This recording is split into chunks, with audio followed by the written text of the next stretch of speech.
A'udzu billahi minasyaitonir rajim. Bismillahirrahmanirrahim. Alhamdulillahi rabbil alamin wassalatu wassalamu ala asyrafil anbiya'i wal mursalin sayyidina Muhammad wa ala alihi wa sahbihi ajma'in. Amma ba'd. Assalamualaikum warahmatullahi wabarakatuh. Ang lahat ng papuri at pasasalamat ay nararapat lamang sa tunay at nag-iisang dakilang tagapaglikha, walang iba kundi ang Allah subhanahu wa ta'ala. Purihin at dakilain nating muli ang Allah subhanahu wa ta'ala sa lahat-lahat ng kanyang mga biyayang ipinagkaloob sa atin, maging ito man ay ating nakikita o hindi. So mga minamahal nating mga kapatid sa pananampalatayang Islam, inshallah po sa mga oras na ito ay nais ko pong magbahagi ng kaunting kaalaman para po sa ating lahat, na kung saan napakaraming mga kapatid natin ang nagre-request na pag-aralan po natin ang ilan sa mga rulings ng tajwid, at ito nga po ang kukuhanin natin inshallah sa mga oras na ito, ang tinatawag na al-ikhfa. Okay, meron po kasi tayong tinatawag na al-ikhfa, al-izhar, al-idgham, al-iqlab.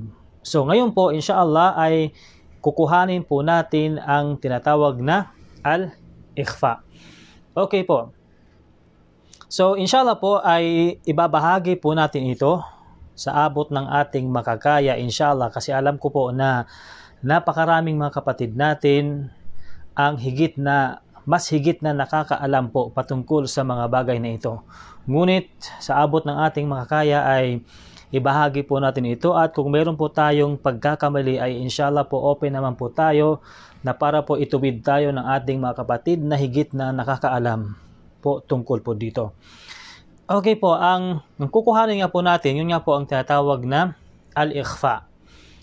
Ang mga rulings na ito ay inshallah po ay makakatulong po sa atin sa pag-improve ng pagbabasa po natin ng Quran. Okay, lalong-lalo sa Quran. Kasi po, sa pagkakaalam ko po, ang magitong rulings po, ang mga batas sa pagbabasa ng Quran, ay ito po ay ina-apply lalong-lalo kapag tayo po ay magbabasa ng Quran.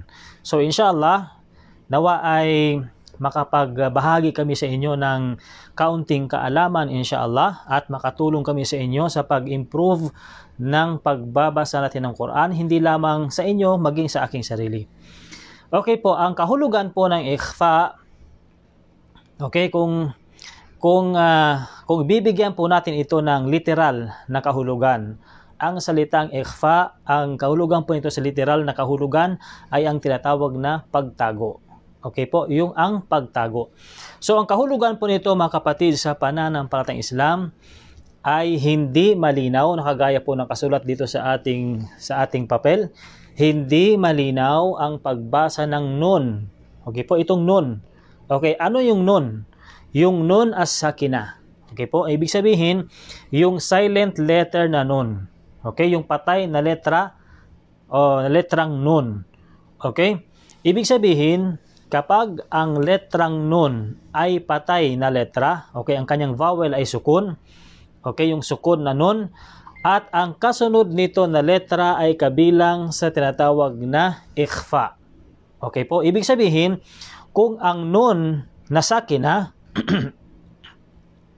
kung ang letrang nun na patay na letra, yung silent letter na nun, at ang kasunod nito ay kabilang sa mga letrang ikhfa, kabilang sa ikhfa, okay, ay hindi malinaw ang pagbasa ng nun. Okay po, ulitin ko po, kapag ang letra na sinusundan ng ang letra na kasunod ng patay na nun ay kabilang po sa ikhfa, ay hindi malinaw ang pagbasa ng nun. Okay po, malinaw, naintindihan ba? Ulitin ko, kapag ang kasunod na letra ng patay na nun ay kabilang sa mga letra na ikhfa, okay, ang tawag sa kanila ikhfa, ay hindi malinaw ang pagbasa ng nun. Okay po?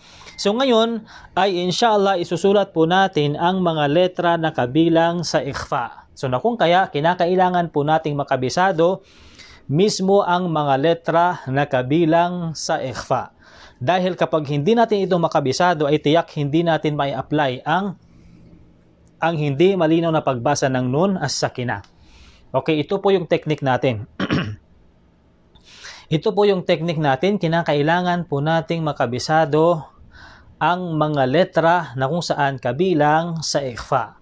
Dahil kapag kabisado po natin ang mga letra nito, ay tiyak kapag nakita natin kaagad yung nun as sakina, okay, at ang sinusundan nito ay kabilang sa mga letra ng ikhfa, ay mai-apply po natin kaagad-agad ang rulings doon sa pagbasa ng nun as sakina. Ibig sabihin, kapag yung nakita natin na letra na kabilang sa ikhfa, ay inshallah hindi po malinaw ang pagbasa natin ng nun. Mamaya po inshallah ay magbibigay po tayo ng mga ilang halimbawa, okay, mismo sa Banal Quran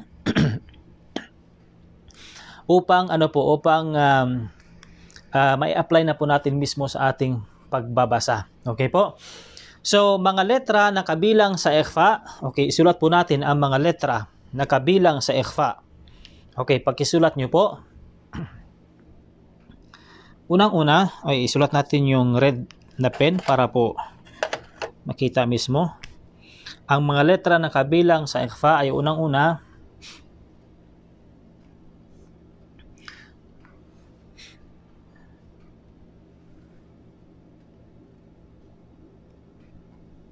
okay,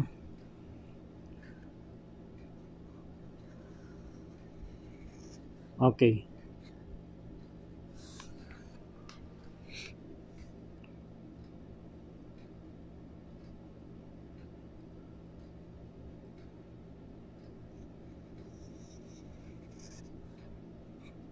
okay, una ita, tapos tha,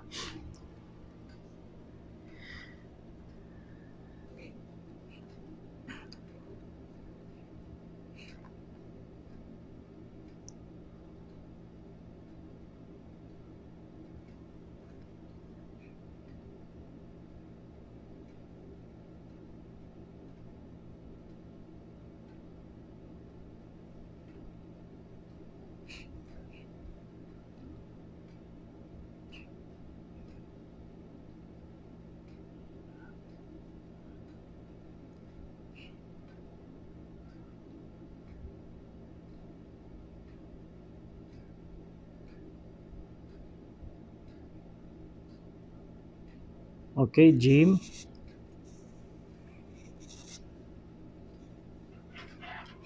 dal,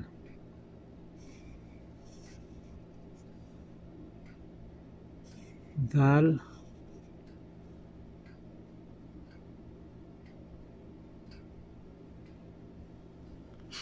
okay po.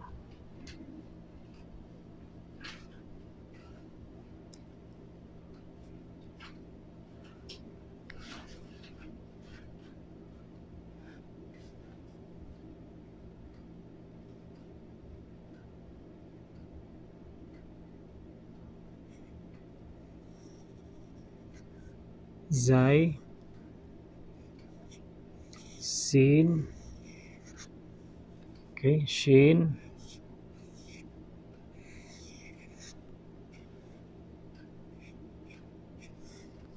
sad, okay, dad,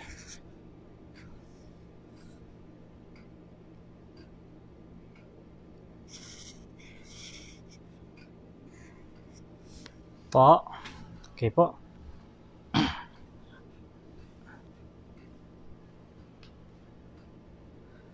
Okay. Fa,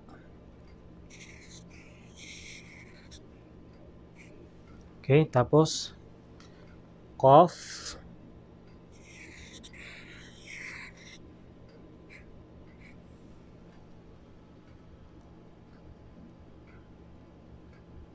tapos yung kaf. Kailan lahat to? 1, 2, 3, 4, 5, 6, 7, 8, 9, 10, 11, 12, 13, 14, 15. Surah.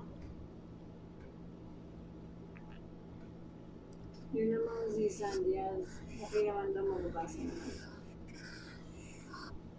Okay, surah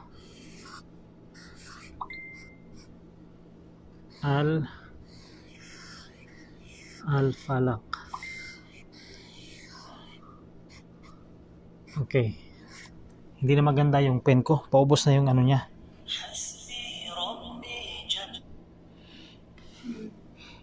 Okay, number 1. Tumatawag si Khalid. Okay, Qul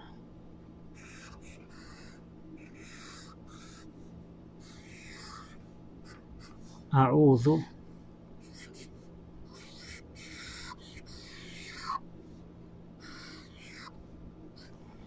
bi Rabbil Falaq.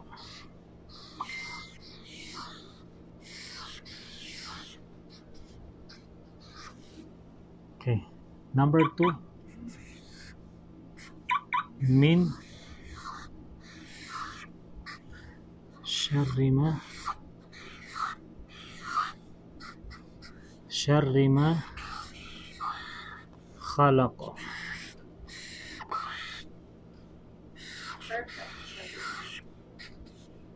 Syarri ma Khalaq. Number 3. Wa min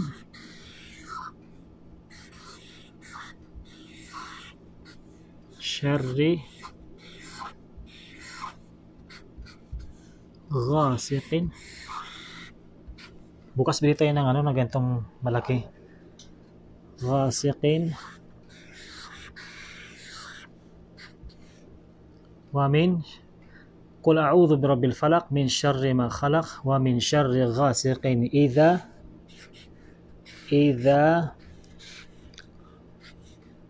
waqab.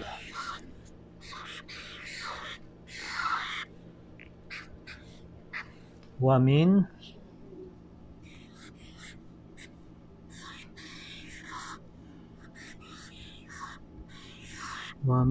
syarrin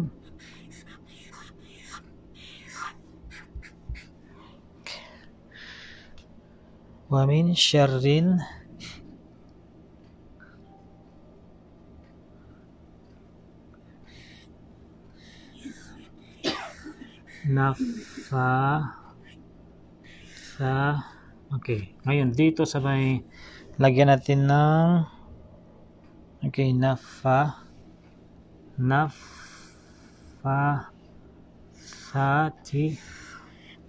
Okay,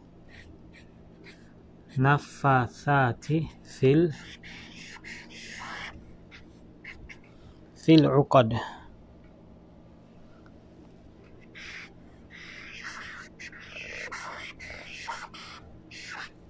Okay, at number 5, wa min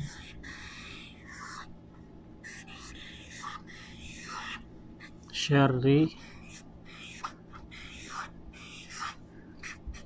hasidin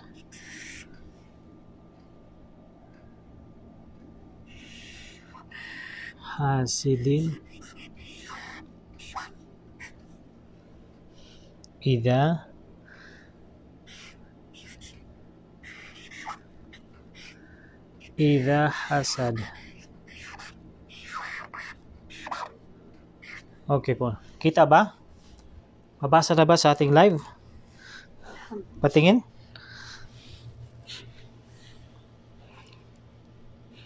Okay po. Pasensya na, medyo paubos na yung ating pen, kaya okay po.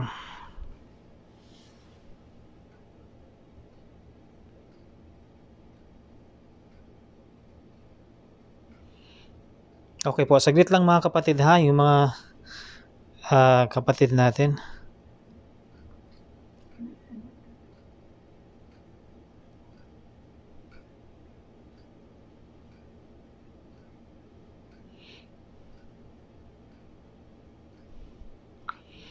Okay po, tuloy po natin. Ngayon po ay inshallah i-apply po natin ang rulings ng ikhfa dito sa may ano po natin, sa may surah po natin. Ang sinulat po natin ay Suratul Falaq. Okay po, para maintindihan ng lahat, lagyan po natin ng vowels. May nag-request na kaagad. Yes po, saglit lang po. Sabar lang po. Qul a'udhu Qul a'udhu bi rabbil, okay, bi rabbil falaq. Okay, gayahin natin yung mismong sa Quran para po maintindihan natin. Okay, Qul a'udhu bi rabbil falaq. Okay, dito ngayon parehas na sukun, falaq. Okay, ay tama, min syarri ma khalaq. Okay, wa min syarri ghasiqin idha waqab. Okay, wa min syarri, okay, syarrin, okay, naffathati fil, okay,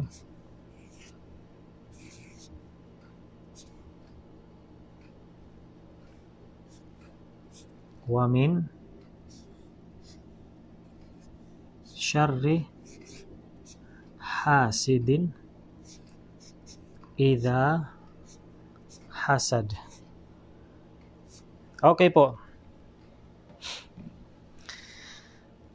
So basahin po natin ang i-apply po pala natin ang tinatawag na vowel, ang tinatawag na ruling sa pagbabasa, o gamitin po natin ang ikhfa rulings dito sa surah na ito. Ang ginamit po natin ay Suratul Falaq. Kasi sa Suratul Fatiha, meron bang ikhfa sa Suratul Fatiha? Alhamdulillahi Rabbil Alamin, Ar-Rahmanir Rahim, Maliki Yawmiddin, Iyyaka na'budu wa iyyaka nasta'in, Ihdinas siratal mustaqim, siratal ladzina an'amta 'alaihim, ghairil maghdubi 'alaihim waladdallin. Wala po siyang ikhfa. Walang ikhfa sa may Suratul Fatiha. So, kung kaya ay sa may Suratul Ikhlas, meron ba? Qul huwallahu ahad, Allahus samad, lam yalid wa lam yulad wa lam yakul lahu kufuwan ahad. Wala po. Dito ngayon tayo sa may Suratul Falaq. Okay, sa number 1, a'udhu billahi minasyaitanir rajim, bismillahirrahmanirrahim. Sinabi ng Allah subhanahu wa ta'ala, Qul a'udhu birabbil falaq. Okay, dito walang ikhfa. Okay, dito tayo sa pangalawa, min syarri ma khalaq. Okay, ngayon, dito sa pangalawa, meron tayong ikhfa. Saan dun? Ito po. Ang ikhfa po natin dito ay dito po, itong nun as-sakina. Ito po yung nun as-sakina. Okay po, tapos ang kasunod na letra, ibig sabihin yung nun sakina, patay yung nun. Diba? Silent letter yung nun. Tapos ang letra na sinusundan niya, o ang kasunod niya ay kabilang sa ikhfa. Yung letrang shin ay kabilang po siya sa ikhfa. So na kung kaya ay hindi malinaw ang pagbasa natin dito ng nun. Papaano? Min syarri ma khalaq. Hindi min syarri ma, hindi po. Kailangan medyo itago natin ng konti ang nun. Ibig sabihin yung hindi malinaw ang pagbasa natin ng nun. Okay po, malinaw? Tapos, meron siyang parang meron siyang 2 seconds na pagpapahaba. Okay, kasi pag babasahin mo yan dito, min syarri ma khalaq.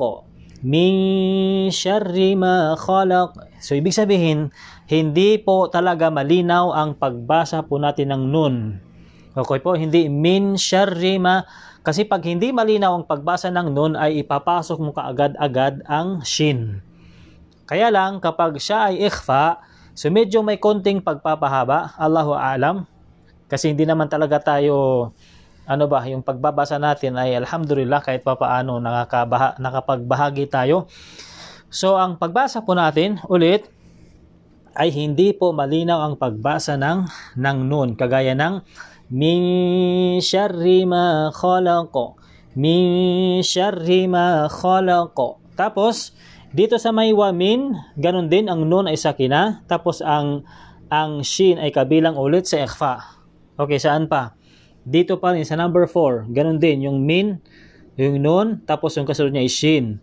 Tapos dito rin sa number 5, meron nun as-sakina, tapos ang kasunod po niya ay shin. So, lahat dito sa number 2, number 3, number 4, and number 5 ay ang nun po dito lahat ay tatawag na ang nun po dito ay sakina. Okay po? Patay na nun. So, ang letra ng kasunod nila parehas na shin, shin, shin, shin. So, ang shin ay kabilang sa ikhfa. So, kung kaya dito mula sa number 2, 3, 4, and 5 ay hindi po malinaw ang pagbasa natin ng nun. So, basahin po natin sa number 1. Bismillahirrahmanirrahim. Qul a'udhu birabbil falaq min syarri ma khalaq. Ulitin ko. Min syarri ma khalaq.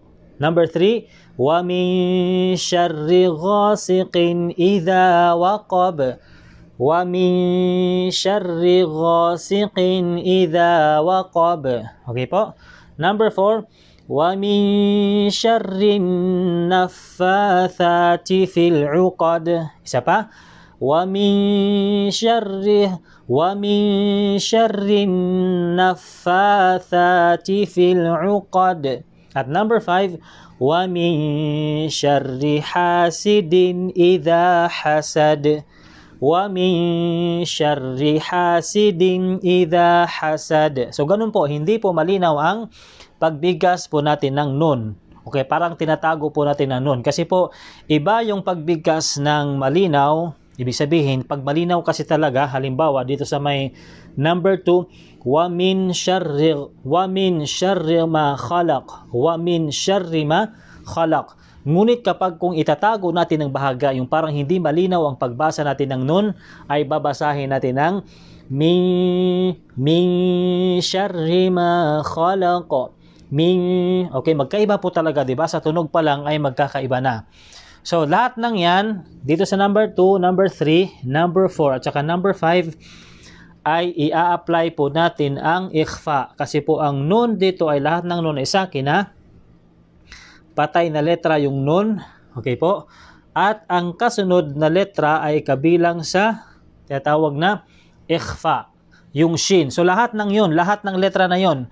So halimbawa, sa lahat ng letra, yung ta, yung tha, yung jim, sin, shin, sad, dad, ta, dha, fa, qaf, at saka yung kaf, ay kapag ito ang kanilang sinusundan. Okay, kapag nun as-sakina, at sila yung kasunod dito, halimbawa lamang, ay hindi malinaw ang pagbasa po natin ng nun. Kasi bakit po?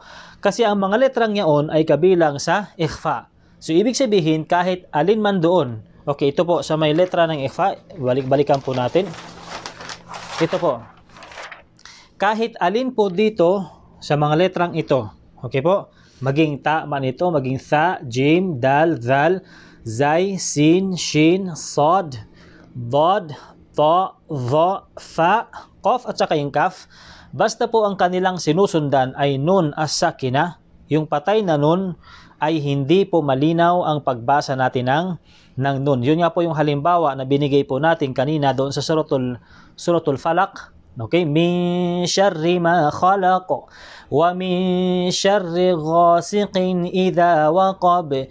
Wa min syarri naffathati fil 'uqad.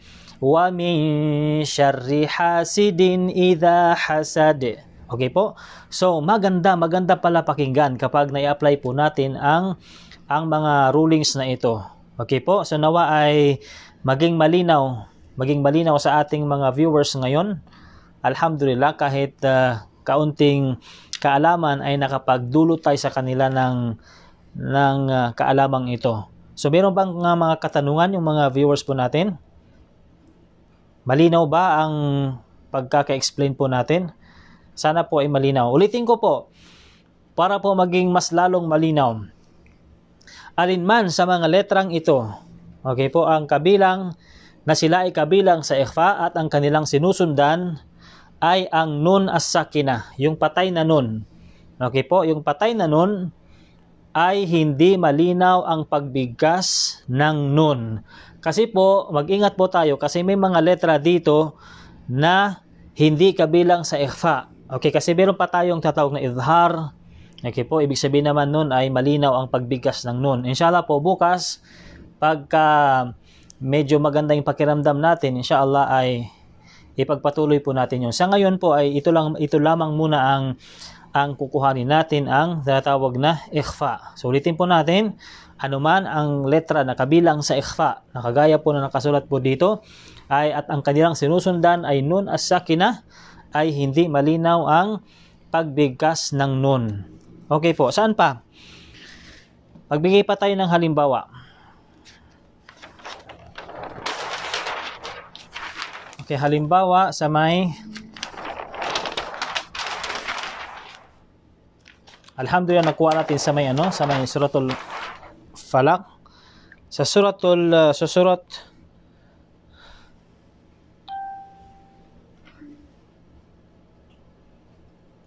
Okay, ganun din sa may suratul Nas. Okay, suratul Nas sa may number alin ba to? Sa number 3, sa number 4. Okay, sa suratul Nas sa number 4. Okay, sa suratul Nas, ano sinabi ng Allah? Min syarril, min syarril was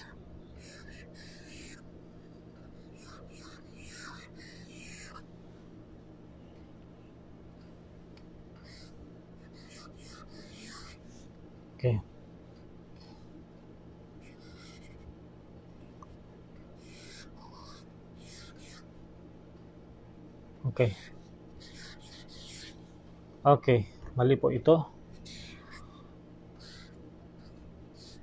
Okay. Ngayon, dito sa may verse na ito, sinabi ng Allah, okay, min syarril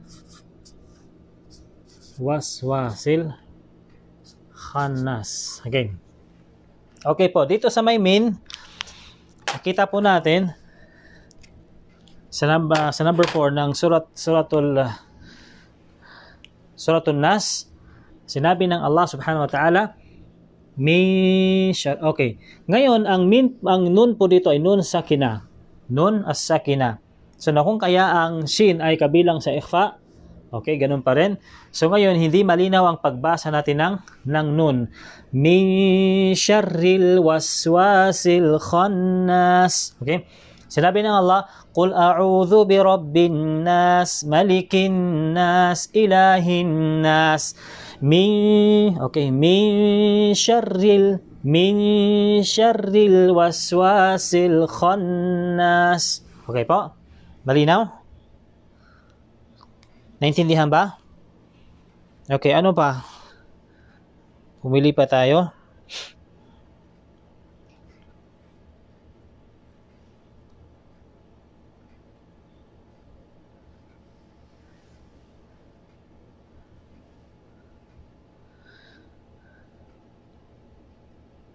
Okay, ganun din sa may suratul Kafirun.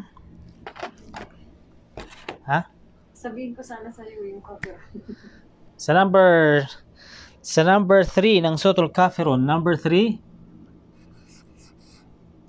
Okay, wala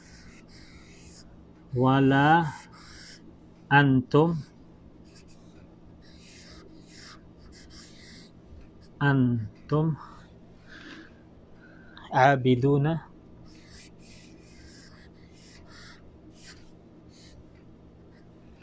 abiduna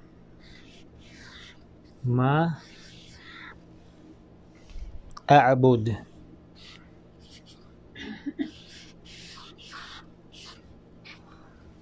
Okay. Dito sa may wala antum abiduna ma a'bud. Okay po. Anong sinabi ng Allah subhanahu wa ta'ala? Sinabi niya, Sa Suratul Kafirun sa number 3, wala antum abiduna ma a'bud. Ngayon, saan po ang nun as-sakina dito? Ito po yung nun as-sakina. Ito po yung nun as-sakina. Ayan. So ngayon, ang next letter po niya ay ta. Okay, ito yung ta. So kung kaya, ang ta ay kabilang po sa ikhfa. So kung kaya ay hindi malinaw ang pagbasa ng nun po dito sa may sinabi ng Allah na wala antum abiduna ma a'bud. Okay po, malinaw? So ulitin po natin, kung babasahin po natin yan, sinabi ng Allah subhanahu wa ta'ala, Bismillahirrahmanirrahim, Qul ya ayyuhal kafirun, la a'budu ma ta'budun, wala antum abiduna ma a'bud. Okay, wala antum, okay, hindi antum, wala antum, okay, hindi po, wala antum abiduna ma a'bud. Okay po, malinaw? So ngayon dito hindi malinaw ang pagbasa ng nun. Okay, ulitin po natin. Wala antum abiduna ma a'bud. Okay po, naintindihan? May tanong. Yes, ano po yung tanong? Sabi po ni Brother Abdul Aziz Q, ano po ang kaibahan ng ikhfa at idgham? Ay, inshallah po, sa tanong ni Brother Abdul Aziz, mashallah, tabarakallah. Inshallah po ay maghintay lang po tayo pag darating din po tayo sa idgham, inshallah. So dito lang po muna tayo sa mag-stick lang po muna tayo sa ikhfa para hindi po tayo malito. Okay, dito lang po muna tayo. Inshallah po ay makukuha po natin 'yan. Ay dito lang po muna tayo mag-focus sa may ikhfa. Kinakailangan po natin dito makabisado mismo ang mga letters nito. Okay, mga letrang kabilang sa ikhfa. Yung mga letrang kabilang sa ikhfa ay kailangan tayong makabisado nang sa ganon kapag nakita natin ang nun as-sakina. Okay, yung nun, yung patay na nun, ay kapag kabisado natin yung mga letra nito automatic, malalaman natin kaagad kung ito ay ikhfa. Yun po yung technique doon. Kinakailangan po nating makabisado ang mga letra. Kasi pag hindi po natin kabisado ang mga letra, ay mahirapan po tayong mag-identify kung yan ba ay kabilang sa ikhfa o hindi. Okay po, malinaw? So kinakailangan po natin kabisaduhin yun. Kanina sinulat po natin ang mga letters na kabilang po sa ikhfa. So kabisaduhin po natin yun para po madali sa atin makilala ang letra na kabilang nga po ito sa kabilang nga po sa ikhfa. Okay po, naintindihan? Ano pa?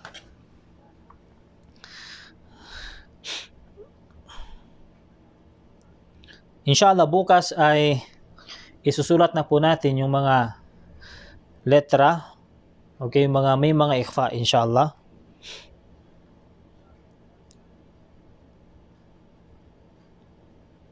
Yung daw, Suratul Fil, verse 4. Sabi ni Sister Asmair Hobla. Suratul Fil, verse 4? Opo. Yes. Sin pa rin siya. Tarmihim bihijaratin min sijil. Okay, min sijil. Okay, sinabi ng Allah sa may Suratul Fil, nakailang oras na ba tayo dyan?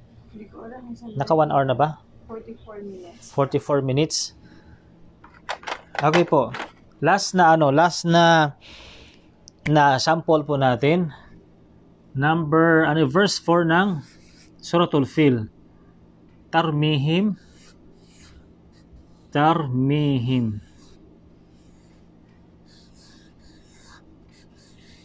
Okay, tarmihim.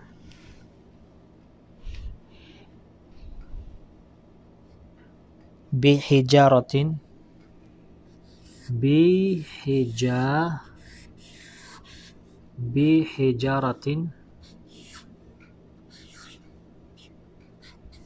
min sijil.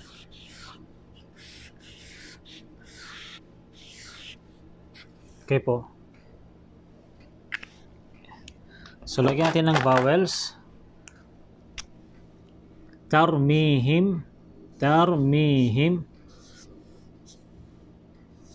bihijaratin min. Okay.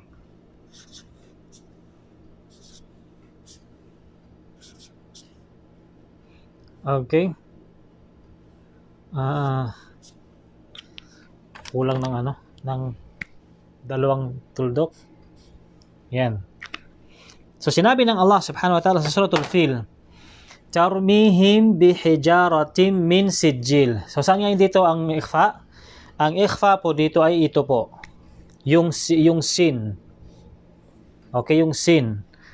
Bakit po? Kasi yung nun asakina ay ito po. Ito yung nun asakina. Patay yung nun, tapos ang kasunod po niya ay sin. Ang sin ay kabilang sa ikhfa. So kung babasahin po natin, tarmihim bihijaratin min sijil,